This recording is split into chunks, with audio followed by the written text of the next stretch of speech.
তিন বন্ধু মিলে এক মেয়েকে প্রপোজ করতে যায়। প্রথম বন্ধু আইফোন এবং দ্বিতীয় বন্ধু হীরের আংটি নিয়ে হাঁটু গেড়ে বসে।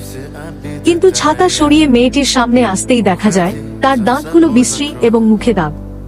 তা দেখে প্রথম দুই বন্ধু ভয় পেয়ে এবং ঘেন্নায় সেখান থেকে পালিয়ে যায়।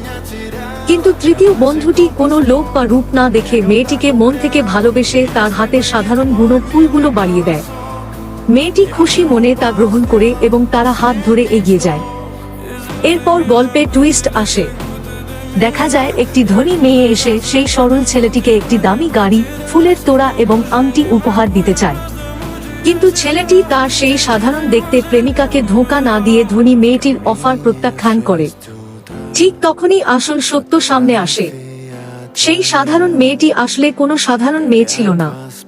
সে তার মুখের নকল দাঁত এবং মেকআপ তুলে ফেলে নিজের আসল রূপ প্রকাশ করে সে অত্যন্ত সুন্দরী এবং একজন ধনী পরিবারের মেয়ে। আসলে সে পরীক্ষা করছিল কে তাকে মন থেকে ভালোবাসে। ছেলেটির সততা দেখে সে তাকে নিজের মার্সিডিজ গাড়ির চাবি এবং হীরের আংটি পরিয়ে দেয়। তো গাইস, গল্পটি কেমন লাগলো? ভালো লেগে থাকলে কমেন্ট করুন এবং চ্যানেলটিতে নতুন হয়ে থাকলে লাইক সাবস্ক্রাইব করুন।